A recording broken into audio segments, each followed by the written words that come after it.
welcome to Strange Dominions. I am your host, Octavian Graves. Tonight, my co-host Luke Bell and I interview W.T. Watson, author of Mysteries in the Mist. We discuss Bigfoot, Dogman, Jinn, spirits, the fog, and magical techniques to deal with all of those phenomena. If you've seen something strange or unusual, such as a cryptid, UFO, spirit, anything in between, send me an email at strangedominionspodcast@gmail.com. Our Patreon is up, and there are 2 episodes on there already. If you would like to support the show and get exclusive content, you can become a patron for $4 a month, and that includes extra episodes, merchandise, and the opportunity to be on the show. With that, let's get into the episode.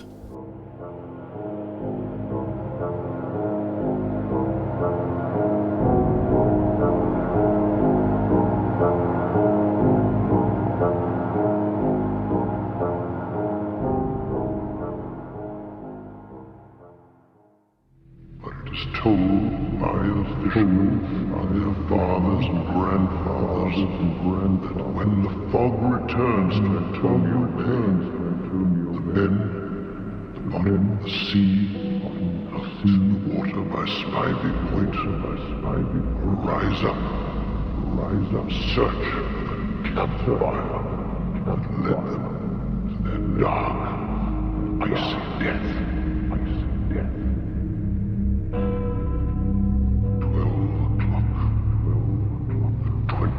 21st.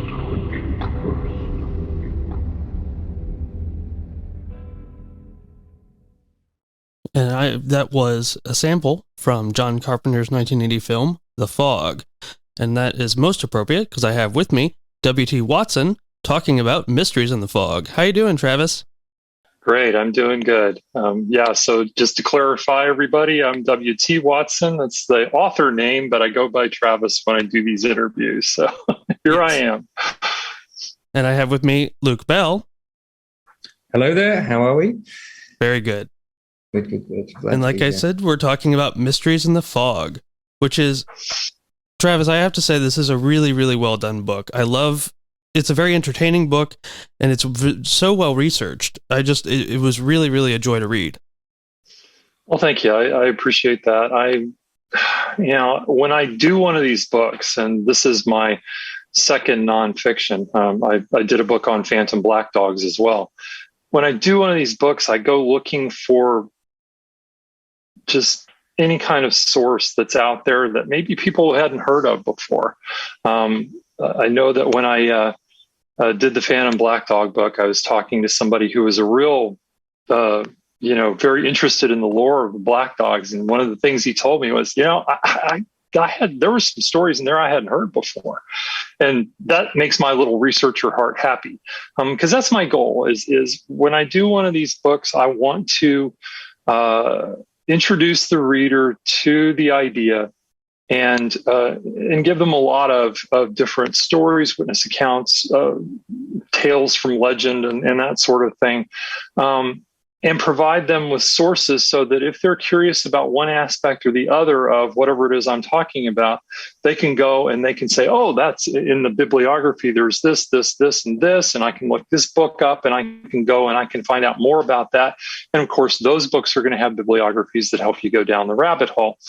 And that's what I do when I write is I go down a rabbit hole.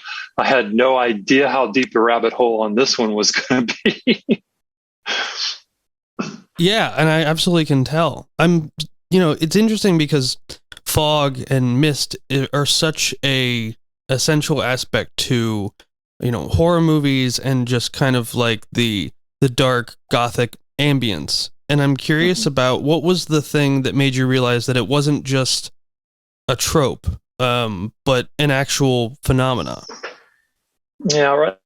I mean, I think that part of the reason that, fog and mist and clouds and those kinds of things are so common in horror, in the horror genre, the creepy thing is, you have that idea of visual obscuration and something out there that could be threatening to you.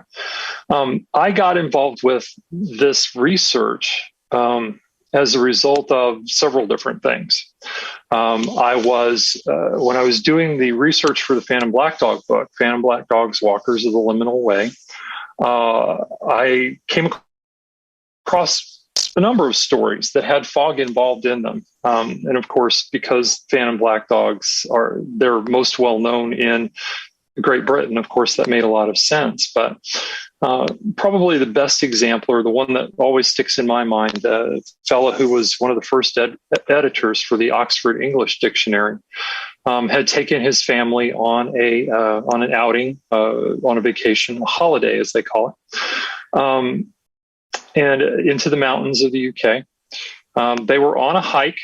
They got socked in by fog. And anybody who's done search and rescue will tell you, if that happens, especially on a mountainside, the best thing to do is to stop, be still, wait for the fog to pass so you can see where you're going. I guess this fellow didn't get the letter. He kept going forward, trying to follow a path in this mountainous area.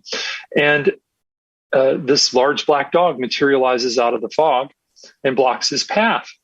He tries to go around this dog several times. The dog just absolutely refuses to move. Now, this is not the classic phantom black dog with the glowing red eyes and stuff. It was just simply a big black dog. He had no idea he was having a paranormal experience until the fog started to dissipate, and with it, the dog disappeared as well. And the interesting part of this story is that had he continued to go forward along the path that he was going forward on, he would have gone right off of a cliff. So this is a great story about the phantom black dog and its guardian aspect, which is something that people don't hear about a lot. We hear a lot about the phantom black dog as a harbinger of death or doom or whatever. This was one of the guardian stories. There are a bunch of those as well. The second thing that got me going down this rabbit hole was not an experience that happened to me, but an experience that happened to a friend of mine when I was back in my 20s, so many, many moons ago. This fellow was a gamer, and he also was involved in some kind of sketchy occult stuff, things that he was interested in. He was really interested in things like the Necronomicon. He liked, he was into the whole dark gothy thing before it was really a thing. This was a guy who, was known to wear black nail polish and that kind of stuff back before it was really like before goths were goths, really. But he went to bed one night, had to get up and go to work the next day, went to bed one night, got up in the night as you do, wandered into his hallway and looked in a mirror that was hanging in the hallway to see the surface of the mirror fill with clouds and then feel inexorably drawn into the mirror. Fortunately for him, his girlfriend was staying the night, and I guess something disturbed her. She got up and she found him with his face literally plastered against the mirror.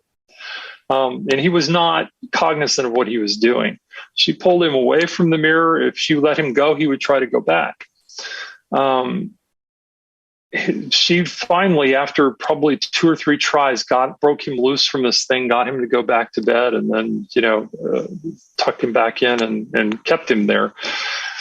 He told her the next day that he felt that he was that what we might call astral body was being drawn into this mirror.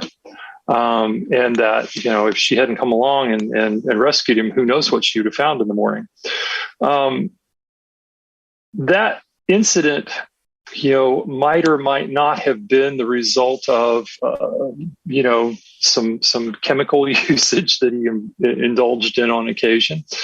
But what I'll say is that whether or not he was having a bad trip or he actually had a psychic experience of some kind, it definitely changed his life. He, got rid of a bunch of the kind of sketchy stuff that he had, and, just kind of walked away from the whole magic thing altogether, which, I can't argue with, given that experience. It's a shame, but it does happen. it does happen, and it usually comes about because you're fooling with things that you maybe shouldn't ought to be fooling with without the proper training and discipline, which he did not have. So the third thing that got me going on this again was research. I had been thinking about the fog stories and Phantom Black Dogs, and I was reading in Linda Godfrey's wonderful collection of works, and came across a couple of stories which are in the introduction, I think, where trail cameras had caught strange fog, strange mists, in relationship to the disappearance of roadkill that had been placed out for some kind of an unknown creature on a ranch or farm. All these things combined to make me think, and we talked, I think I mentioned that I'd also had a chat with Tim Renner on Strange Familiars, and we had talked about these signs that Tim looks for in looking for a paranormal incursion. Things like the Oz effect, the silence that comes over people, that sense of time dislocation. Tim adds things like anomalous light phenomena, and those sorts of things. I got to wondering if maybe these paranormal fogs weren't a sign as well of a paranormal incursion. And that's what got me started down this rabbit hole. And then, as you say, there's tons of reference material in the book to show you kind of where I went. And it does cover almost every aspect of the paranormal you can think of. Yeah, you don't shy away from any topic. I mean, everything is up for game here. Mm-hmm. Yeah, I mean, if I'm going to present work to people, then I want to try and make the work as broad-based as possible. So that, if you have an interest in Sasquatch, there's something in this book for you. If you have an interest in ghosts, there's something in this book for you. If you have an interest in UFOs, there's something in this book for you. If you have an interest in mysterious disappearances, there's something in this book for you. So I really try to make it so that people who are interested in the paranormal, can read my books and think, and look at other aspects of the paranormal that they hadn't even thought about, as well as the things that really interest them. So that's kind of what I try to do. Well, that's kind of where we're coming from too, because this whole show is trying to find the connections between the esoteric and the paranormal. And to start us off, I think one of the really cool things is, you have, I know you refer to them as man-wolves. Mm-hmm. And to me, this is a really, really interesting topic, because the dog-headed entity shows up in so many different forms and in so many different mythologies and hierarchies. I mean, Anubis, many of the South American deities have dog-headed associations, and also there's at least one spirit of the grimoires that is a dog-headed entity, and he unlocks gates. That is what he is, the unlocker of things. And I think that's a really, really interesting coalesce of phenomena. Absolutely. I hate to keep referring back to a previous book, but I do a whole section about dogs and their relationship to death in the Phantom Black Dog book. And of course, Anubis is the probably the first black dog that you find wandering the pages of mythology, but he's not the only one. You have Cerberus and there's a Norse that's slipping my mind right Fenrir? now. Not Fenrir. The protector of hell. Oh, Garm. Garm, yes.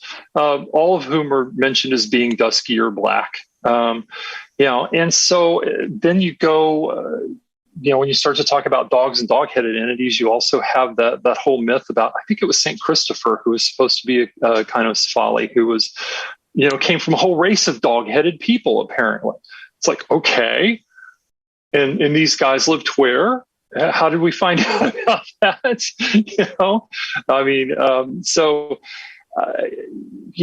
these, it's, and as you say, when you go through magical lore, then you come on, groups of spirits that perhaps take this particular form.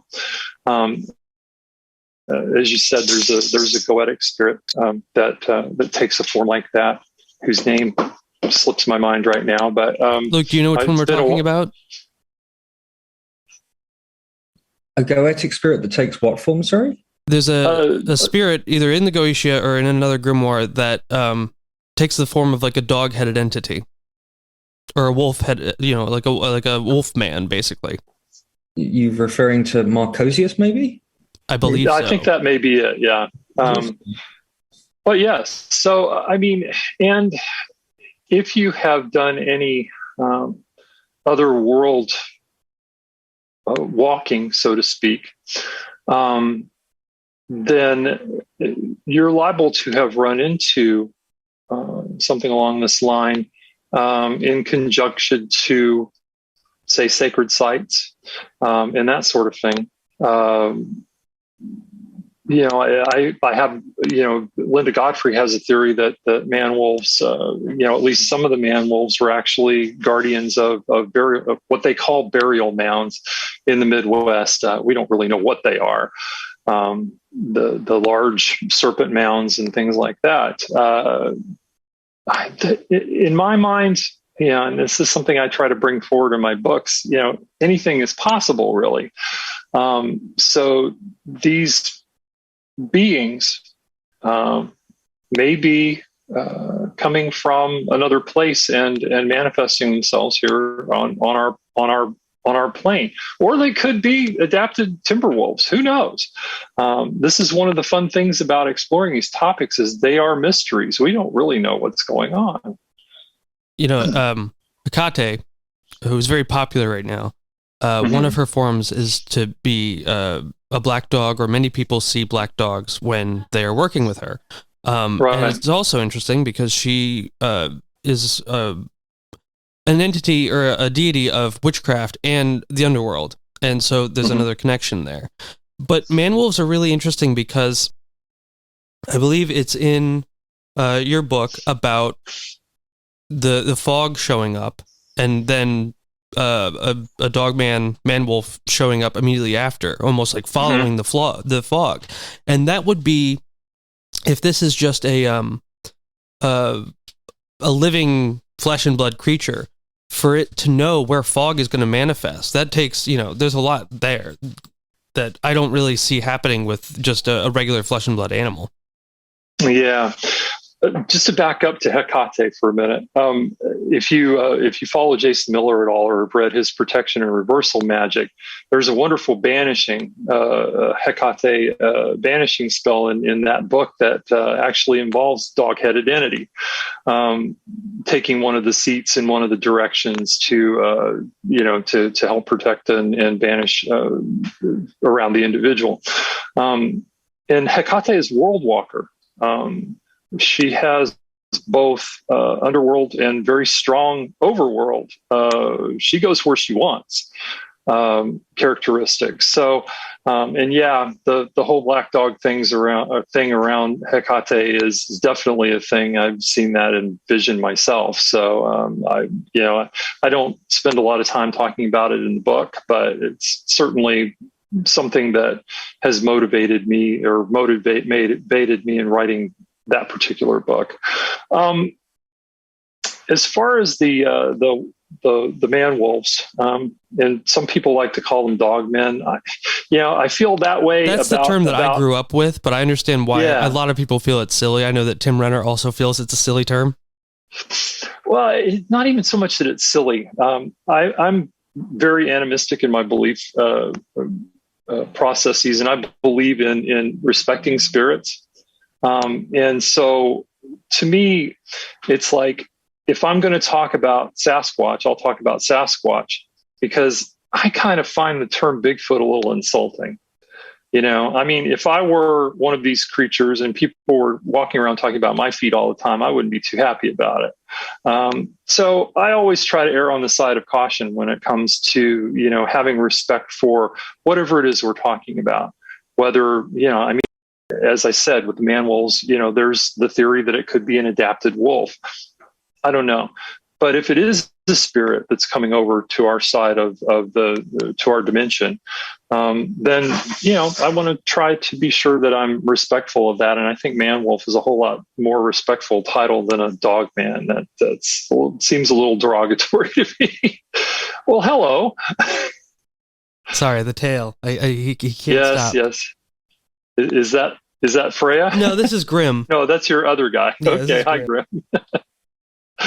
When you were doing research for the book and you were looking at the man wolf stories, did you find that the fog in the man wolf stories were, a one and done, or were you finding more fog in Dogman stories than not? It seemed to me that a number of the stories that I looked at had to do with fog.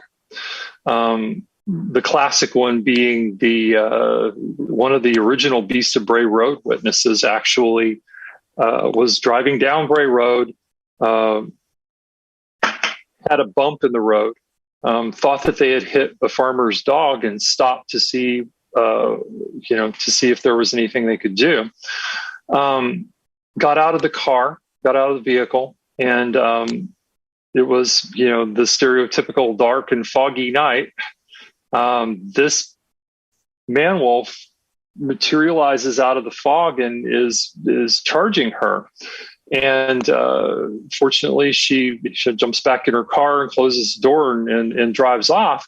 The thing got close enough to actually get claws into the side of her car, and she showed Linda Godfrey the scratch marks on the vehicle. Of course, that doesn't prove anything, but it does lend some, credibility to the fact that she saw something. My feeling, though, was that, I was conflicted about the man wolf stories, because on the one hand, it's entirely possible that this thing, whatever it is some kind of an ambush predator, and it would take advantage of fog or cornfields, which are another classic thing in man wolf stories, to mask its presence until it wanted you to see it.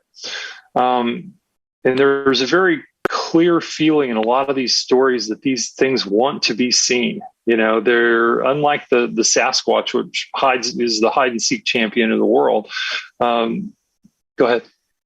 I was just going to say, yeah, it does seem like they want to be seen. And it's interesting because there's been a lot of reports that I've read and listened to where these things get right up in people's faces and then walk away. It's almost, a lot of people say that they seem to just want to scare you and then walk away. And that's such unusual behavior for any kind of predator.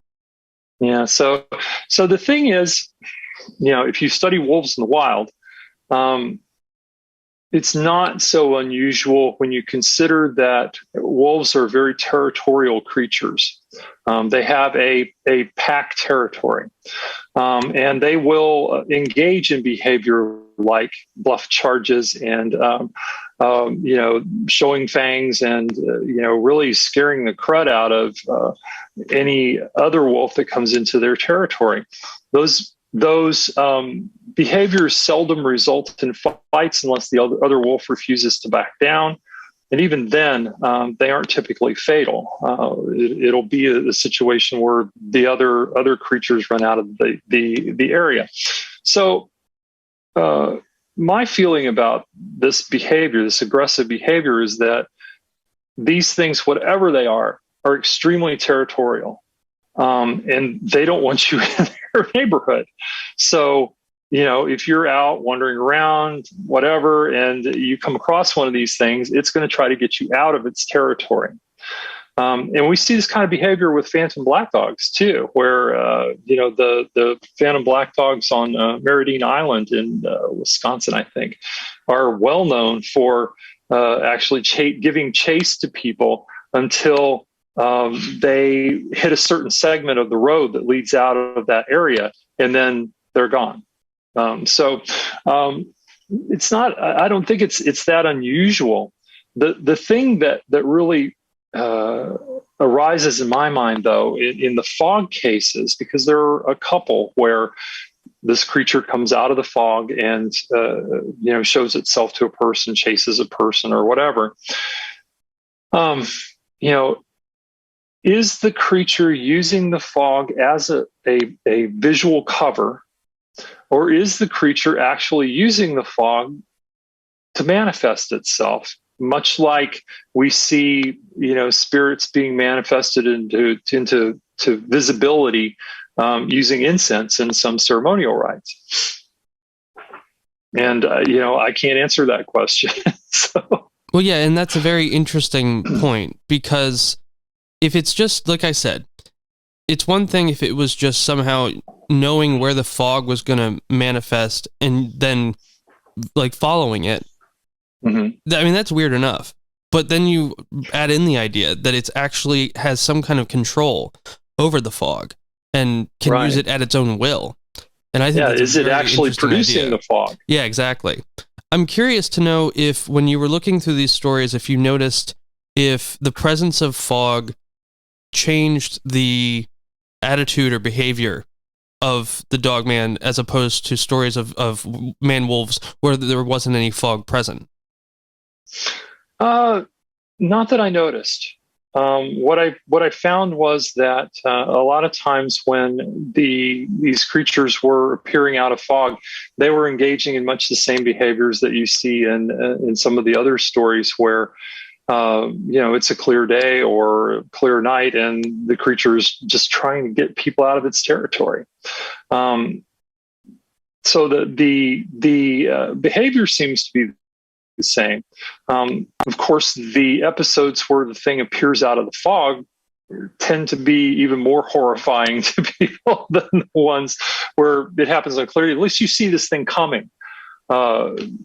If it's a clear day, it's one thing when it's 100 yards away and you can say, okay, I think maybe I should vacate the premises, and another when it appears out of the fog and it's 20 yards away or 10 yards away.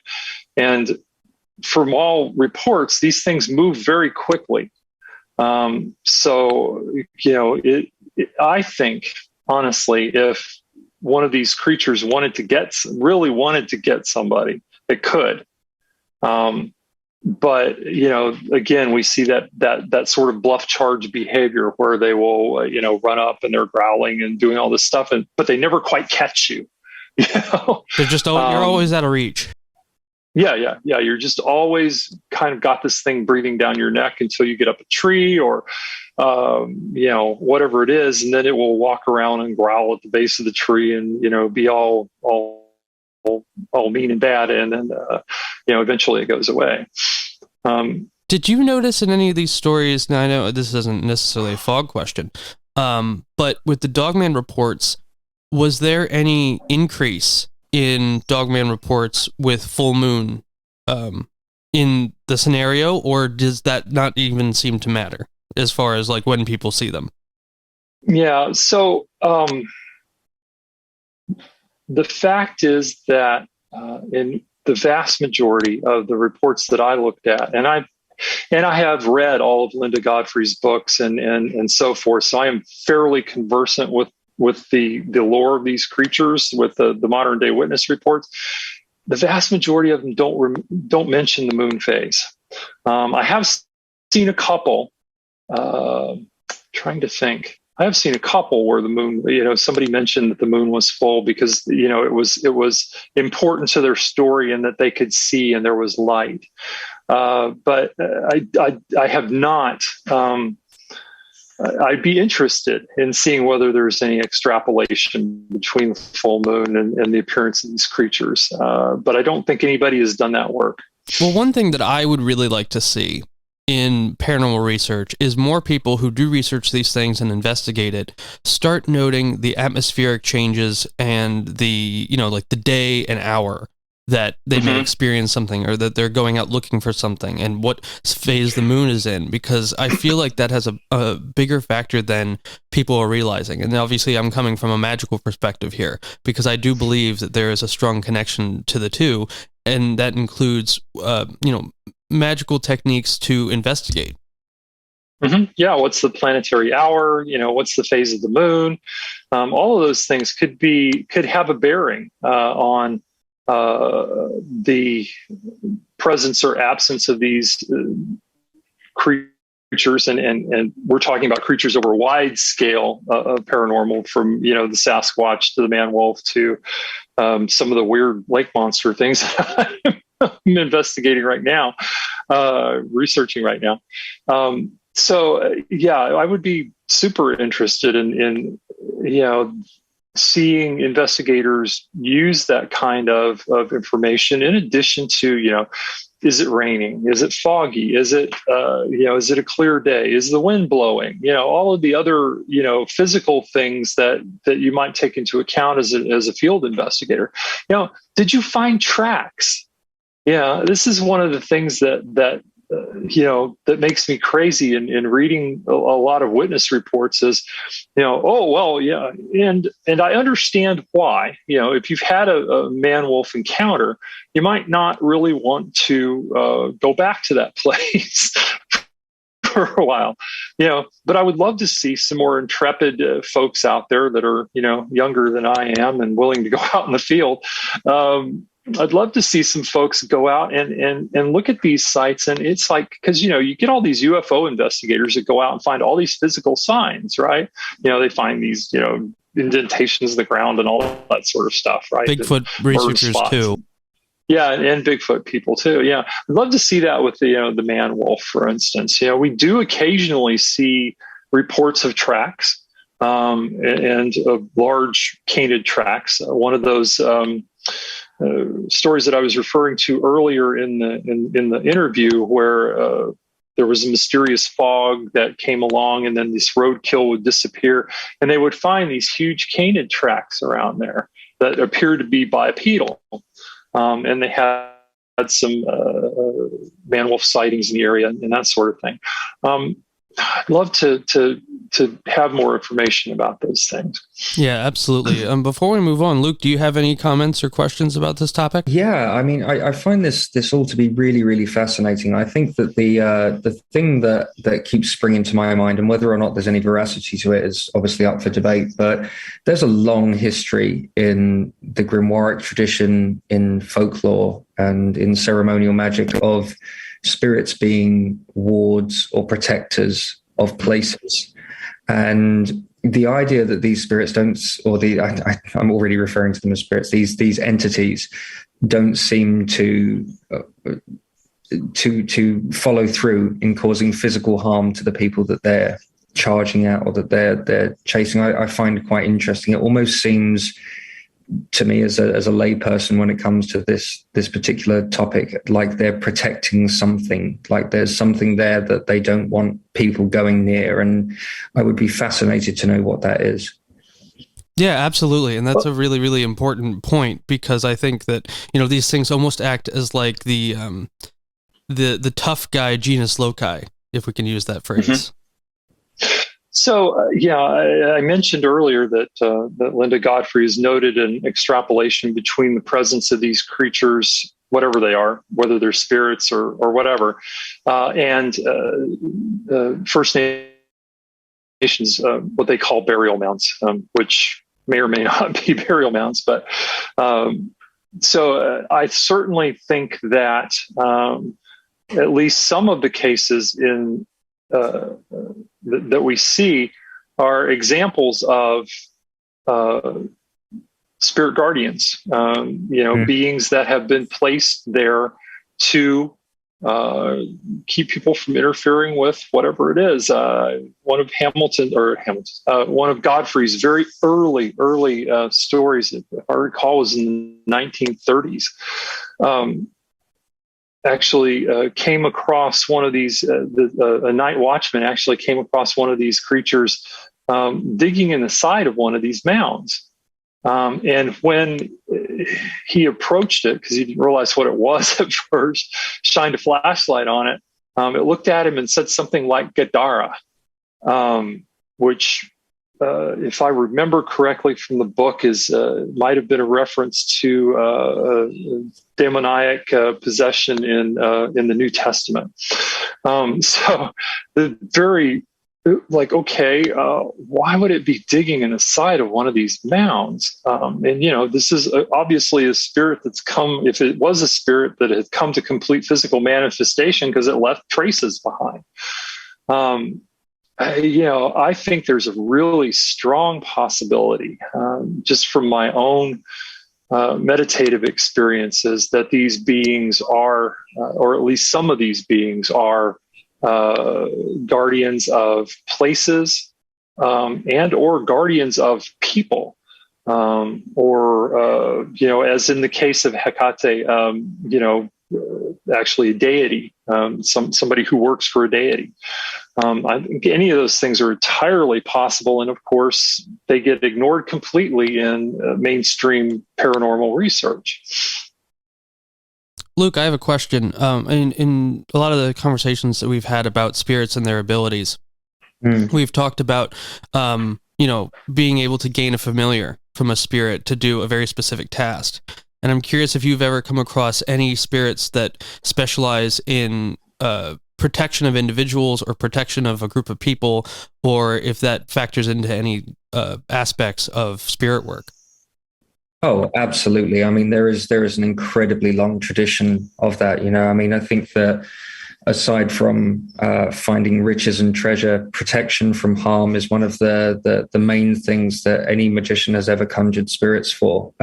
Be that protection from illness or protection in wartime. I think there's a lot of historical precedent to that. So it's that is a very well trodden path in magic, conjuring spirits for protection, not just of yourself, but to guard treasure that you've buried somewhere that you want to keep away from thieves or grave robbers, or protection over particular people. There's a very, very long history of that. Yeah.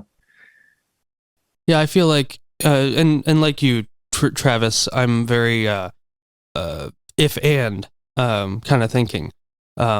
So I think at least some of these cases definitely have hallmarks of a spirit being tasked with protecting a place or even a group of people, like the First Nations people. It could be possible that there's a whole group of spirits that are tasked with just protecting their lands and their way of life. Yeah, I mean, we know that that the people of the First Nations have powerful spirits that work with them. What people call shaman, medicine people, however you want to term that, the magical practitioners in that particular tradition, basically. I mean, all you have to do is read some of the biographies of some of the plains. In Lakota, they call them Wakasokan, the holy people, who were able to do these incredible things, because of the spirits that they worked with. So, I mean, I see no reason why, if you were setting up a burial mound, for instance, or some other sacred space or sacred area for your tribe or clan or whatever you want to call it, why you wouldn't have a situation where your shaman, medicine people, however you want to term that, wouldn't call forth somebody to take care of that area and keep it sacred and safe. Absolutely. We're going to move on to I'm a huge Sasquatch fan. It's one of my favorite areas in the paranormal, and I do put that in the paranormal. But before we get into that, I thought we could talk a little bit about vampires, because this is not really a topic that is mentioned in any kind of serious way in the paranormal. It's kind of always been designated as a purely fictional area in the paranormal. But you kind of present the idea that there are these kind of vampiric entities that people encounter and are heavily associated with fog. Yeah. So it's actually, I spend a good bit of time in the book talking about that relationship between this idea from Dracula and so forth that vampires disappear into fog and so forth. And then I look at the lore and say, maybe not. But before I get started on that, we have to differentiate when we talk about vampires what we're talking about.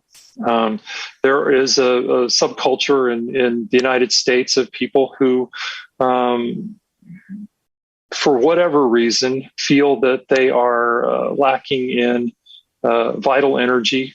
They have the disability, basically, and who, work in or who work with donors to accumulate more personal energy, and who have bought in strongly to the whole vampire ethos, a la Dracula and all that sort of thing, the dark clothes and all that sort of thing, the wearing of fangs, so on and so forth. I am no expert in that subculture. But, I think it needs to be mentioned that there are people out there who identify as vampires, and that's not what we're talking about. There are also a number of beings on the astral that I would basically qualify as parasitics or parasites. They're low-level entities that basically, scoot around and live on negative emotions. I had a teacher early on who said that, if you are clairvoyant enough, you go into one of these dive bars where, people are not having really a good time. You can find these things floating around the ceilings, and they're just sucking up the bad vibes, right? So these beings could be referred to as vampiric in the sense that they are taking people's energy, and they're taking people's life force in the form of those negative emotions and so forth, and basically feasting on them, living off them, somewhat analogous to the hungry ghosts in Buddhism. When we talk about vampires, though, we're talking about a very specific type of revenant, for want of a better term.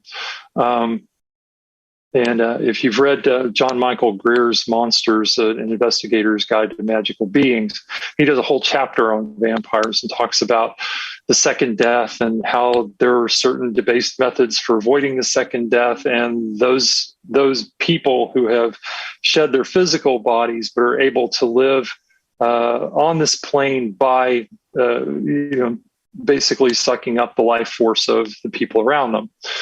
And using that to keep their etheric body intact. Whether you buy that or not, and I do actually, but there's a whole group of lore or a section of lore around these creatures. And I got thinking in reading the Dracula mythology and, this idea of the vampire disappearing into fog. I got to thinking, well, does that really happen in the lore, or is that just something that Bram Stoker made up? And the answer is maybe. In the lore, one of the things about vampires, these etheric revenants that are feeding on people, and they very seldom in the lore are actually like the guy walking around, going to grab you and suck your blood, right? There is an understanding in the Eastern European lore that these creatures are not physical, so to speak, although they may have sort of a jelly-like structure to them when you encounter them, because they have a surfeit of etheric energy around them. But so there is a belief amongst the people in Eastern Europe, particularly Romania. The writer's name was Mergoxi, I believe. I don't know how you pronounce that name, but that these people believed that you really, if you thought you were coming to the attention of a vampire, needed to ward your house and needed to be sure that your house was completely warded, including the keyholes. So the implication was that this being could, in some way, shape, or form, perhaps as a fog or mist, make its way, or a gas, make its way through your keyhole into your home. And so you had to, or down your chimney. So you had to be sure that all of those places were warded with the standard, and that's where the garlic thing comes in. Garlic was seen as one of those things that repelled these spirits. So do vampires dissolve into mist and move around? Maybe. The lore seems to support the idea that these beings are able to pass through small openings that a physical body couldn't pass through. So do they do it in the form of fog or mist? We can't really be sure. The lore's not clear on that. We just know that they can move from outside the door to inside the door through a keyhole if they needed to. The idea of the vampire dissolving into mist is maybe, if it's not directly from the lore, it may be implied from the lore. That's really fascinating. Luke, do you have any comments on this? I actually do, yeah. I think that interestingly enough, what Travis mentioned, specifically bringing up garlic. Now, the ancient Egyptian temple priests, who essentially were professional practitioners of magic, freelancing as magicians on the times that they weren't in the temples, were forbidden from eating garlic or fish or anything that was strong smelling prior to re-entering the temple if they had a period of absence from there. And this is, again, something that keeps cropping up as a correlation between these areas of paranormal research and the grimoire and occult tradition, is that pleasant smells like incense are appeasing to spiritual creatures, and things that are maybe more repugnant, things like sulfur, asafoetida, garlic, these sorts of things, are things that will drive them away. So it's interesting that even in the vampire mythology of Eastern Europe, that we see that same intersection there. Yeah, that is a really fascinating correlation.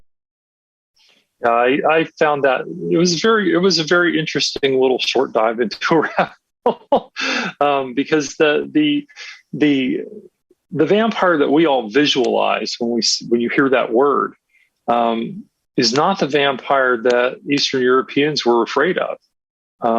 Very seldom was there talk of, like a physical body rising from a grave and going, around and biting people or whatever. The understanding was that this was a being this is a spiritual being of some type that was, for whatever reason, living off of the life energy of people, and it would kill its victims. If allowed to continue long enough, it would actually cause their demise. So it was a very real fear. Greer points out that modern Western methods of body disposal pretty much make it unlikely that one of these creatures would manifest in a place like the United States or Canada.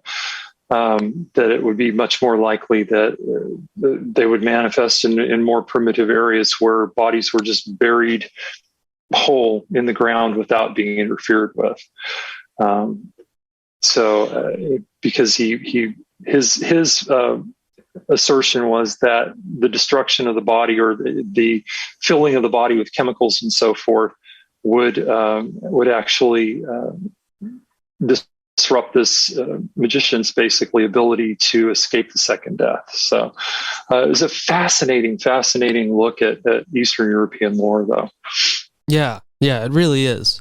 Now it kind of brings us to Jin, and Luke, I want you to take the charge on this because I know that you're somewhat familiar with this topic. Of the jinn, I mean, I'm absolutely no expert on Arabian or Arabic magic at all. But from what I do know of it, jinn seem to follow a lot of the same behavioral patterns that we see with spirits of the Goetia chthonic spirits, as some might refer to them, that they are morally ambiguous, temperamental in their behavior, fiery, not always honest. I'm like I say, I'm no expert on Arabian magic specifically or Arabian mythology, but magicians for a very long time have been drawing the correlation between these class of spirits that appear in the Muslim tradition and the Western ceremonial tradition, and some of those named spirits have even found their way into grimoires like the Heptameron. You see the names of the aerial kings, which some magicians have suggested were actually jinn spirits from Arabian pantheons. But from what I know of people who have engaged with these particular beings, is that they are not particularly loving of people, and they can be, to say that they're temperamental would perhaps be the understatement of the millennia. And this is for either of you. The term beings of smokeless fire, where does that come from? What does that mean exactly? It's actually a phrase from the Quran. There's the whole surah, the whole chapter in the Quran about the jinn, and they are said to have been created from smokeless fire, and created prior to the creation of humankind, and got themselves into some trouble after humans were created when they refused to basically bow down to Adam and and acknowledge him as a superior being. They were kind of like, what? He's made out of mud. I'm a creature of smokeless fire. Why should I bow down to this thing? A lot of the lore that surrounds the jinn too reminds me very much, and I sort of see the jinn as Middle Eastern cousins to the fairy race in Celtic lore, because there's a lot of correlation there.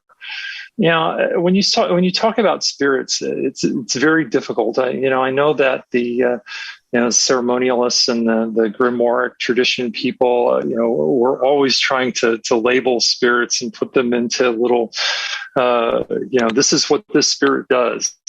In my experience of spirits, and I don't claim that my experience is the be all and end all of anything, but spirits evolve like people do, and they may evolve into different behaviors and different abilities.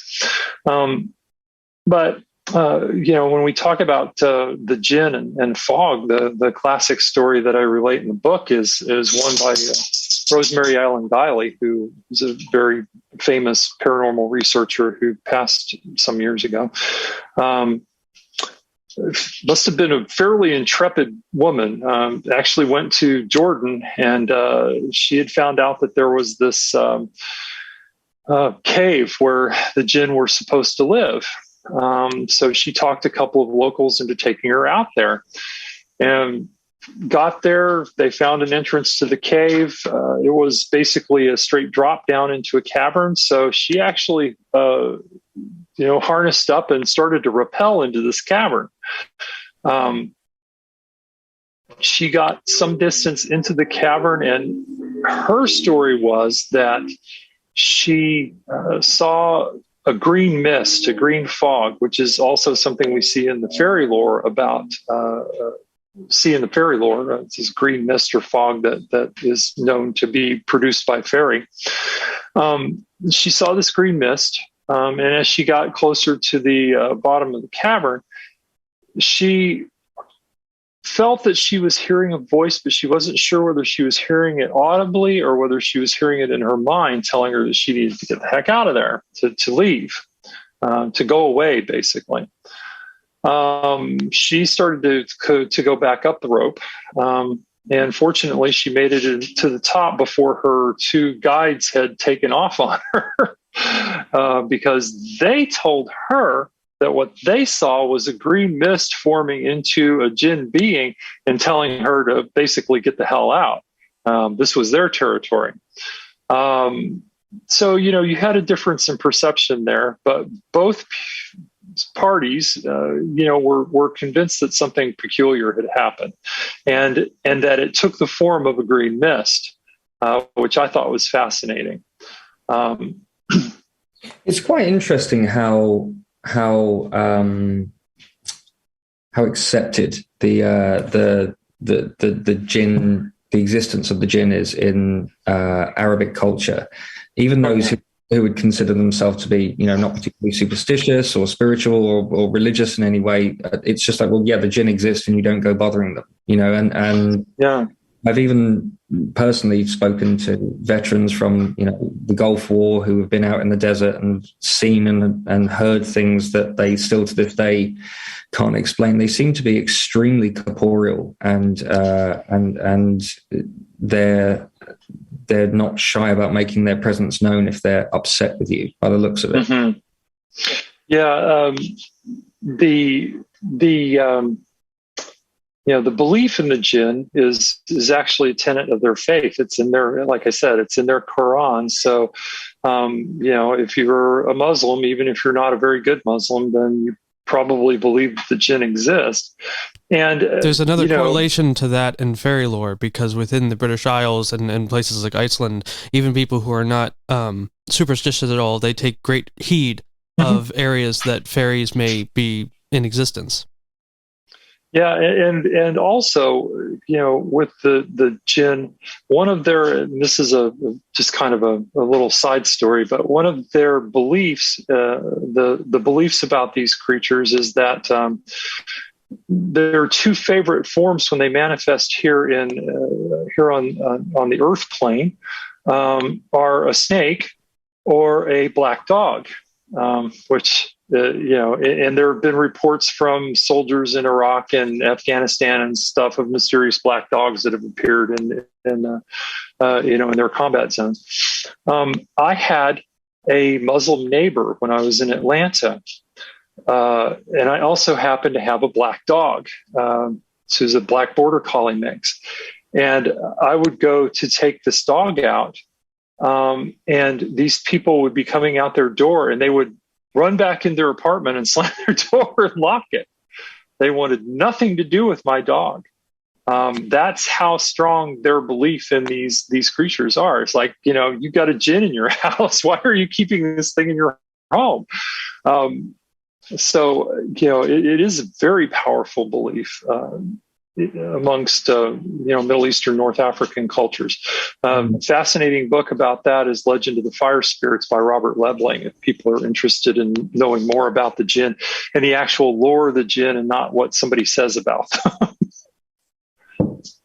and it's in English, so you can actually read it. Wonderful. I'll have to pick that up because the jinn are very, very interesting to me. Yeah, it's a great book, and it covers a wide wide area from, Arabia, like I said, across North Africa and all throughout the Middle East. It's a very good book. Now, let's talk about Sasquatch and fairies, kind of combine the two. Oh, because boy. They're more synonymous with each other than I think people give them credit for. And I know that you took a couple pages out of the Josh Cutchin world. And so I'm curious about the research you did for that and what you were finding as far as the, both the connection between Bigfoot and mist, or Sasquatch and mist, and the Sasquatch fairy connection and their connection to the mist, fog. You could go on and on and on about that.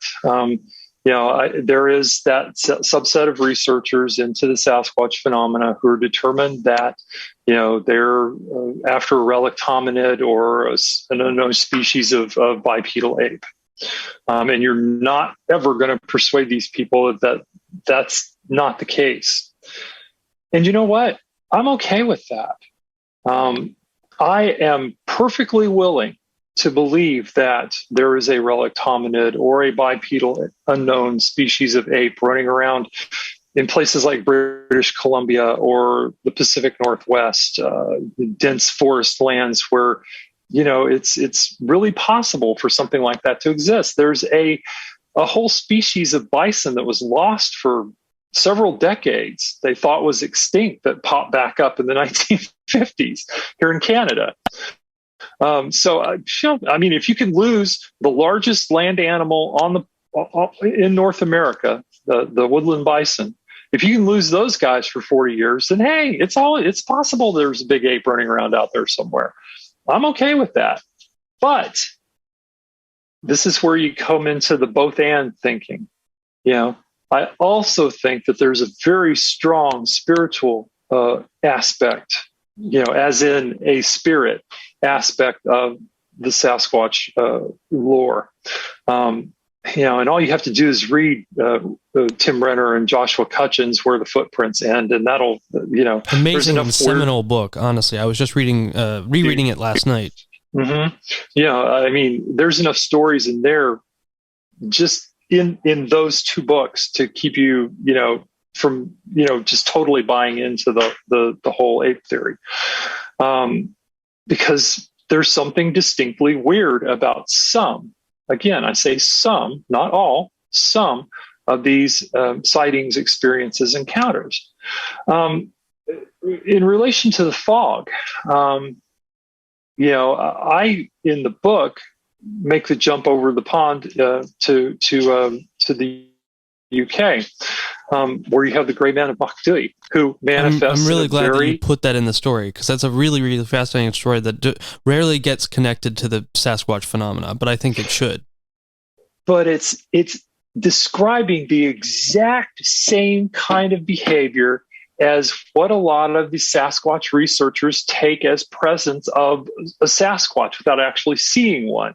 It's like, oh, well, it throws rocks. Okay, well, the Gray Man throws rocks. It makes sounds in the bush. This thing is supposed to tromp around on the mountain and scare the crap out of people. It's people have seen something that looked like a large bipedal creature on the mountain and actually have shot at it with zero effect, of course. The kinds of things that Sasquatch researchers, the sounds, the noises, so forth, the kinds of things that Sasquatch researchers in the field regularly take as the presence of a Sasquatch apply directly to the Gray Man. But, according to Sasquatch researchers who are into the whole ape theory, there couldn't possibly be a Sasquatch in the UK because there's just not enough forest space or whatever for them to exist. Okay. Explain to me then how there are Sasquatches in Kansas. Which seems to be an accepted thing. If you've ever driven through Kansas, there's no cover. But still, you get these reports every once in a while from places like Kansas where it's like, where are they living? Underground? Kind of brings up the Chthonic reference there. Yeah, well, had to go there, right? So, but anyway, the Gray Man is also associated with fog, because almost all of these stories happen on the stereotypical dark and stormy day with, major fog up on the mountainside. And these people will encounter this thing, whatever it is, they have this feeling they're being followed. Again, you get the Oz effect thing. Something's going on, have this feeling they're being followed, hear footsteps, maybe hear rocks moving around, that kind of thing. Which ties right into poltergeist phenomena too, as other people have mentioned. But they'll hear this thing, and then you get a really interesting phenomena happens. Almost invariably, in the witness encounter, at some point, the witness freaks out. They experience panic, okay, in the very real sense of the word. So you wonder, You got to tie that back to the whole nature spirit thing. Luke, you can probably back me up on this, but I believe that there's been a phenomena where when magicians are in the circle, they experience a sense of panic without the spirit even showing up. Oh, absolutely. Yeah. I mean, to be clear, it's not always just a sense of panic, but a very strong and sudden emotional response is not the least bit uncommon. I think the most common that we hear is a sense of dread that seems to have no stimulus. A sense of hopelessness and fear, and I think it's something I've experienced. It's something that I know that other people have certainly experienced. So, yeah, that's an extremely common phenomena to occur in magical practice for sure. Yeah. So, what happens in these stories is that at some point, these folks will just lose it. And they will literally run down the side of this mountain. Now, again, as an old search and rescue volunteer, I can tell you that running on a mountainside is not a recommended behavior. But interestingly, all of these people made it off the mountain in one piece, despite there being cliffs and things that they could have fallen off of. They get to a certain level on the mountain and this feeling goes away and they're fine. As I said, there's stories and I include them in the book where people have actually shot at this thing. They perceived that they saw something in the fog and they shot at this thing at fairly close range with a revolver with no effect. So there's a very strong Sasquatch kind of tie-in there with the behavior of this creature in this sort of large bipedal shape materializing in the fog. But then you get this very spirit type of reaction from people who literally panic, who have that feeling of dread, as you said, that has seemingly, in this case, does have a source, whatever it is that's up there on the mountain with them. But so, and then you have people just flee off this mountainside. Not only is the gray man a thing in the UK, but there's also a being in Wales, which appears to be something of a mountain spirit of some kind called the Monarch of the Mists, literally, that's said to create mist and there was ever throw mist around people. A perfect band name. Let me tell you, that's it. Yeah, Monarch of the Mist. Yeah, sort of a goth heavy metal band or something. So, but this thing is said to be, again, going back to the man-wolf thing, said to be very territorial. So talk about a genius loci. And will, that creates these mists to keep mountaineers out of certain areas in the Welsh mountains. Now, that's all nice. It's a nice legend and so forth. But there's also a witness encounter that I just loved, because this fellow's like a factory worker. He's out walking his dog in a Welsh village near the mountains, not in the mountains. He's out walking his dog. His dog, very typical paranormal thing. His dog starts to freak out and comes and stands behind him, and it's scared of something. He looks up and he sees what he calls a gorilla in the bush. Now, gorillas are not indigenous to Wales, thank you. Sees what he called a gorilla in the bush that stands up and walks away, right? He called the local constabulary, and the local officer, I forget what they call it, it's like a crime prevention officer, made a statement that we get these, and he, quote, called this thing, quote, a Yeti. We get these Yeti reports all the time. He says, we take them very seriously and we'll be increasing patrol presence in that area. So it's like, okay, that makes me want to go talk to this guy and say, excuse me, but how many Yeti reports do you get every week? That you can be so blasé about this. I mean, how many people do you have coming to you and telling you that they're seeing gorillas in the local bush, in Wales? it was one of those things that just, one of those stories that just made me smile, because it's like, I could just picture this guy standing, oh yeah, we get these Yeti reports all the time and we take them seriously, and we go, it's like, you see that sometimes in the alien big cat stories, where the guys, oh yeah, there's black cougars out there. They're just really rare. Okay, if you know that, then we need pictures and stuff, because zoologists don't acknowledge. But anyway, yeah, I loved that story, by the way, about the witness encounter with the Monarch of the Mist, because to us that's such a Bigfoot sighting. I mean, yeah, but but it's in a totally place where almost everybody will agree that couldn't happen. Yeah, exactly. There's not enough shelter, cover, whatever, for a creature that size, blah blah blah. Yeah, it's crazy. Now, Luke, obviously you are from the UK and you've been dealing with magic for a very long time, and I'm curious about what if fog has played any role, or if there's been any instances of fog that has come up within your life of magic. What gave away that I'm from the UK, I wonder? I couldn't tell at all. No, of course. Instances of fog.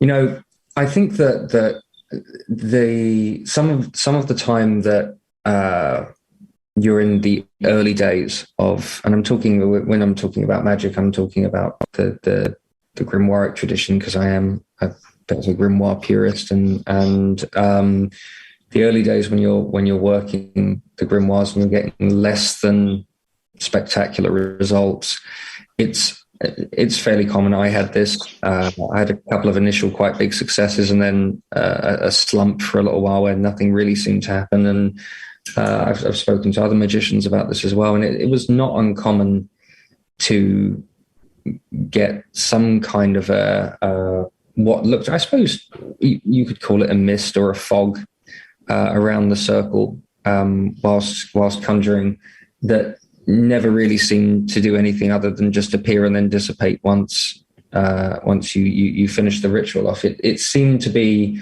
almost a vehicle on which the spirits could arrive. And although that said, I'm not of the belief that incense smoke is a material by which the spirits will manifest with. I think that's fairly new. It was Mathers and Crowley that came up with that assertion. But the atmosphere around a magical operation has always been something that magicians have known to be incredibly important. And it's the reason that you burn incense, the reason that certain weather conditions or places are not conducive to a successful conjuration. And whilst there doesn't seem to be, at least in the grimoires anyway, there doesn't seem to be a direct link with fog or mist, it does seem to be something that is a commonly reported phenomena in magical practice, for sure. And it's interesting because, Luke, you've had, at least on some occasions, full physical manifestation when you've been doing these work. And we have this with, Sasquatch and wolf and man-wolf, like these full physical apparitions or physical manifestations of what could very possibly be an apparition. And so I find that a very, very interesting correlation. Travis, why don't we go into your conclusion? Because in the end of the book, I don't know if you want me to mention it or if you want to just talk about it from your own words. Well, go ahead. Well, you make the point that it's very possible that a lot of the things that people are experiencing are as a result of what we'll call irresponsible magical operations. And I find this very, very interesting because this is kind of where I'm coming from, that the idea that a lot of this stuff is either in connection to the occult or is a direct symptom of occult practices. Yeah, so it's a kind of a multi-pronged conclusion, because I talk about magic and magical workings kind of throughout the book. But One of the things that I note is, we are in the information age of occult lore. If you walk into your local bookstore, chances are good that you can find a primer that will get you started working in, in whatever tradition of magic it is you want to work in. Unfortunately, a lot of people approach these kinds of things with a less than serious intention, and without a really super disciplined approach. So you have the issue of, a person who has a certain level of talent, perhaps, getting their hands on the means to do some work, and then really sort of dropping it or dropping away from it or whatever, and not following through with their training. So you have a situation where you have people who are casting circles, doing ceremonial work, doing, whatever it is, conjurations of various sorts and kinds, working from these books. And a lot of these people are going to fail epically, because they don't have the talent for it. They don't have the concentration for it. They don't have the discipline for it. But some of them aren't. Some of them may have the natural talent to be able to open a way. And then because they don't follow proper protocols, they don't close that way. And who knows what the hell comes through. In addition, I think that we can say that there are more people who are magically involved out there now than maybe there have been in quite a long time. And if you have places where people have been doing magic over and over and over again, anything from druids working in a grove to Wiccans working in a circle to, again, ceremonial people doing their thing, grimoire people doing their thing, so on and so forth. Any place where we make an opening between the worlds, and even if we're closing that properly every time, even the shamanic and medicine practices of native folks, eventually, in my view, creates places where the veil between the worlds is thinner, and that, in my mind, creates opportunities for beings from other planes to come through. Now, add that to the fact that there are actually beings in the other world that have that ability to move from their world to our world, and in the process pass through what some magicians call the etheric plane and gather substance to themselves and physically manifest, such that they leave tracks and so forth. And you have kind of a triple whammy going there, where magical practices and will actually create circumstances where these beings can get through into our world more easily. And because of these practices happening all over the world now, I think that there's more attraction for certain beings from the other world to come through. So that's kind of, my conclusion in a nutshell. I talk about it pretty extensively in the conclusion, but, and I know there are people that will argue with me, well, if you do this ceremony properly, everything is closed down and that's all said and done and good. But at the same time, if you read magical lore, if you have a room that you've been using as a temple for, the entire time that you've been staying in your home, most magical practitioners will tell you that you need to be sure that you go in and completely close down that temple and take it with you when you move out of your house, because otherwise you're leaving a portal open. Luke, I think you can speak to this point. Yeah, I can actually. Yeah, and Travis is absolutely right in what he says there, in that the purpose of a magical operation in the ceremonial tradition, at least, is to call, interrogate, or task a spirit to, if not physical appearance and something approximating that, enough for you to be able to get answers and be able to make an agreement for them to do something for you. But unfortunately, like moths to a flame, there are a number of other things that find the light of your ceremony to be quite appealing. And it's one of the reasons that when you read a lot of the older grimoires, the medieval and the Renaissance texts, you'll see that you give license to depart to the spirit that you've called, but you don't immediately step out of the circle. You wait for half an hour, 45 minutes. You pray, and if you still feel that tension in the atmosphere, then maybe you'll burn something that's less than pleasant smelling, because there are other things that are residual that are knocking around, and that's almost an accepted fact of magic that nobody really talks about. Now, I personally have had experience where I've just hopped out of the circle thinking everything was hunky-dory, and have had some rather unpleasant goings on afterwards that were very real and very, very scary. But yeah, there's definitely something to that for sure. And I think areas of high concentration where these rituals have been performed, it would not be a surprise to me if other things were lingering around there.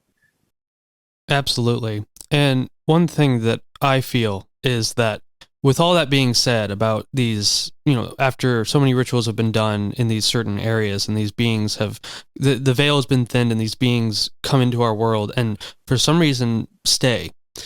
It is my interest and my want to see if it's possible to use magical techniques to investigate these beings and, if possible, work with them and see if there's any kind of way that we can communicate with them and form some kind of a reciprocal relationship with them, so that way it's not so terrifying when people see a man wolf or a Sasquatch or even the Fae, because there's been a long history of people working with the Fae in a ritual setting. I mean, i.e. the Book of Oberon.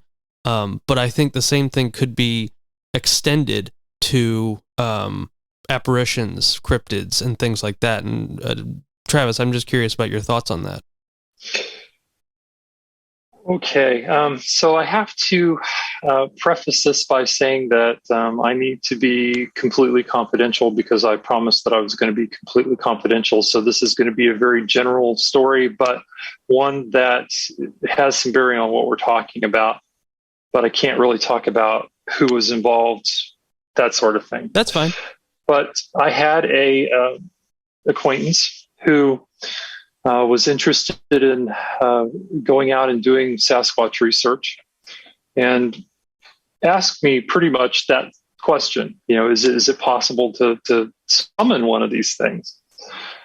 And I said, well, I was hesitant to say, well, I don't know that you want to summon one of these things, but you could probably make it, you could probably arrange it such that it would be easier for this being, if it is a spirit, to pass through, into our plane. And I gave this individual some recommendations for how to do that, which basically involved, sort of an opening of the way, kind of energetic work. So the person was out in the bush, out in deep forest, in an unnamed location, and did the kind of thing that I had recommended for them to do. Didn't pay much attention to it until they started getting the classic, Sasquatch presence stuff going on around them. Completely forgot that they had done this, actually, until they started getting, the rock throwing, the movement in the bush, the classic signs of, the presence of a Sasquatch, right? And immediately went and shut this down. Because they scared the crap out of themselves. Reverse the process of what I had recommended for them. And at which point the phenomena ceased entirely. So is it possible to use magical means to bring one of these creatures into your vicinity? Yeah, I think it's entirely possible. I think that Luke would probably be a better expert in how exactly you would key your working to a particular manifestation, whether, if you were looking for Sasquatch versus man-wolves or whatever. I think that would require some pretty intense research. Could it be done? Yeah, I think it probably could be done. And I think if you had, a magician who was skilled in the use of these kinds of conjurations, you could make that happen. As to communicating and negotiating and that sort of thing, I don't know. But I think it would be super interesting to find out if you could get a Sasquatch or a man wolf or a phantom black dog or whatever to manifest. Because working in that style, you would be in a protected, sacred enclosure. So, even if it was a bit hostile, you probably could deal with it. So do I think it's possible? Oh yeah, I absolutely think it's possible. I think you'd need somebody like Luke, though, to really help you with the research to key your working to that particular entity. And I'm in luck because that is his office. You have a bit of a previous history with magic, if I'm not mistaken. Is that right, Travis? You might say that, yeah. I went through my ceremonial phase when I was younger. I call myself more of a pagan animist mystic these days. I don't do as much actual. You want to call it conjuration or spell work or right. However you want to call that as I did when I was younger. I tend to be a little more shamanic and meditative now than I used to be. But yeah, I do have a past history. Did you? Do you mind me asking what the principal texts you were working from were when you were involved in ceremonial magic? I did a lot of Golden Dawn stuff. Right. So, that's pretty much the kind of ceremonial things that I was doing. I always had an interest in grimoires, but never got to the point where I got the motivation going hard enough to really to dive into that. Yeah, it's certainly demanding, that's for sure. It's very demanding, and it's something that requires a lot of discipline and a lot of time and a lot of time that I didn't have at the time. So. And money as well. You have to have you have to have the ability to do the setup, and you have to have people in your life that are willing to leave you alone to let you do those things. And at that time, I just really didn't have that. So, that's certainly the one of the kind of more mundane practicalities of ceremony. Mm-hmm. It seems to be, not answering your phone for a couple of days is a problem. These days it really is. Yes. Did you when you were doing what you were doing? Did you ever have the tangible contact with a spiritual being it an angel, a demon, an aerial spirit, anything along those? Something define tangible. Well, I mean, I guess what I'm asking in a nutshell is I'm just interested to hear, because obviously you've done huge amounts of research into the ghost black dog phenomenon, into the myth and the paranormal. I'm wondering, I guess, what your most successful magical operations were, and was there anything that kind of intersected for you that has maybe even just cropped up in the back of your mind while you were doing this research? I think that,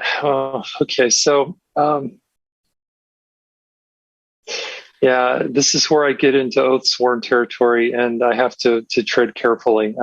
I was a member of a group for a time that specialized in what you might call negative entities. You can call them whatever you want. Whatever you call them, they weren't nice. And those were some of my more successful workings. Actually, dealing with these kinds of,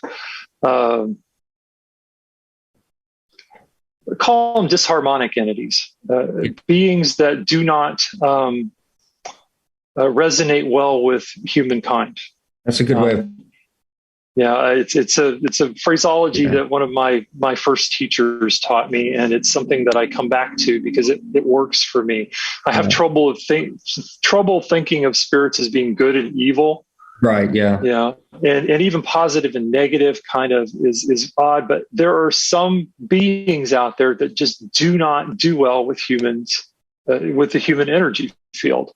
And we perceive that in a very particular way. So some of my most successful workings had to do with that sort of thing and getting rid of that sort of thing for people who were being plagued by it.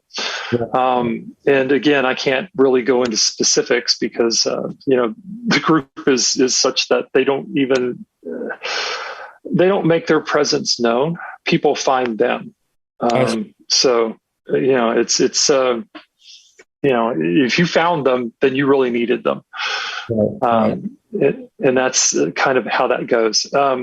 As far as, your standard, like ceremonial workings, I've had, angelic experiences, very powerful angelic experiences, of the shock and awe, oh my God, falling on your face kind, where you encounter a being that you understand why the first words out of every angel's mouth in the Bible is "fear not." Because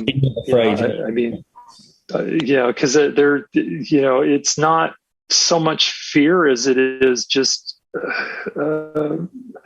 the awareness that there are beings in the world that are or beings in other worlds, however you want to put it, that are extraordinarily powerful and capable of doing great things. Other very successful working that I did was way back when I was just a baby pagan, basically. And, it wasn't like an official thing, but I had been asking for contact with Goddess, or the feminine divine, however you want to put that. And I had a very, very powerful dream, which has stayed to me to this day, in which I had an experience of, a feminine divinity radiating me with unconditional love, which was an experience that I really needed at that point in my life. I haven't, summoned the spirit to visible manifestation or, anything like that. But I've certainly had enough interaction with the spirit world to believe in it, to believe in its power, and to understand that there are things that are capable of moving from one plane to the other and assuming physical form. And, there are very specific ways of preventing that. That's kind of where I come from. Interesting. I shan't pry any more into that, but that's a very interesting subject, and it sounds like you don't have to confirm nor deny this, but it sounds like what you were describing was something akin to exorcism in some way, shape, or form. Exorcism is frequently. I guess it could be a terminology for some of the things that I got involved with. I prefer to think of it as relocation, because it's not like I'm going to go to your house and cast out demons and, sprinkle holy water on you and all that sort of silly stuff. Yeah. That does work for some people. But sometimes, you get into a situation where whatever it is strong enough to where you're going to go like, okay, so let's talk about this, Right. and you get into negotiations instead of, an actual, exorcism, casting out of whatever it is. But yeah, I mean, you could put it in that cast, I guess. Certainly the case that, the result, the desired result was the removal of that entity from that particular area or that particular person. Yeah. And it's not as easy as they make it look on paranormal TV. Well, I have no doubt of that. Yeah. Well, Travis, I want to thank you so much for coming on the show. And Mysteries in the Mist is available now. You can get it on Amazon. I highly recommend it. I also highly recommend, when you're finished it, please rate it. And also there's Black Dogs, Walkers of the Liminal Way, and you're also working on a new book, correct? Correct. I moved to Canada a couple of years ago. I live in Kitchener, Ontario now. My spouse is a native Canadian and came back here to work at the university in Waterloo. Of course, being the paranormalist and the animist and so forth that I am, I thought, I wonder what sorts of interesting stories there are here in Canada. Down the rabbit hole I went again. So Canadian, it's the tentative title of the book is Canadian Monsters and Mysteries. I'm not sure I'm going to keep that. But, again, we're going to cover the wide range ranging from, I don't talk about Sasquatch in this one because everybody talks about Sasquatch. Yeah, there's plenty more to Canadian weirdness than Sasquatch. Oh, so, yeah. We have lake monsters. Oh my God, we got every lake in Canada seems to have a monster in it. Luke lives in Canada as well, and so I imagine that maybe some of the things that you encounter may be a result of some of his workings. What did you? Go ahead. Where are you in Canada, Luke? I'm in British Columbia. So okay. Yeah, I'm in a good spot for solitude and weirdness. Which is for releasing Sasquatches into the wild, right? Amen, brother. That's it. Yeah. Like I said, I'm in Kitchener, Ontario. But what I discovered was that, of course, Canada has a vast collection of. You could do whole books on hauntings in Canada. Probably hauntings here in Ontario. You could do whole books on, of course, the Sasquatch stuff. There's tons of UFO lore. There's tons of lake monster stuff. There's tons of just really weird humanoid reports, cryptids of various kinds. Luke, if you haven't read it, find a copy of John Worm's Strange Creatures Seldom Seen. Okay. It's I think it's available in PDF, or you may be able to get it as an ebook. But it's directly available, not like Amazon or anything like that. He sells it off of the website. But he spent a considerable amount of time amongst First Nations people in Manitoba, and he's got some cryptid stories that will just absolutely knock you on your rear end because I've been involved in this stuff, since my 20s, and I'm 61 now. There were things in that book I had never heard of before. So if you're interested in Canadian cryptid lore, that's definitely one for your collection. Well, consider my interest peaked. Absolutely, yeah. Yeah. I'll also be picking up a back. So I'll be doing. So that should be coming out in the summer sometime. It's the manuscripts due at the 1st of July, and they usually turn things. Beyond the Fray usually turns things around pretty quickly.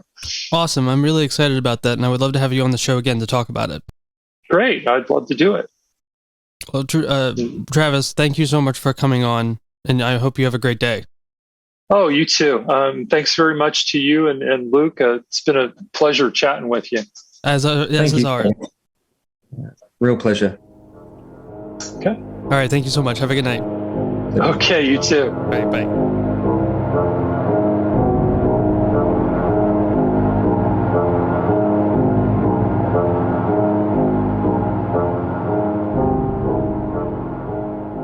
That was our interview with W.T. Watson, author of Mysteries in the Mist.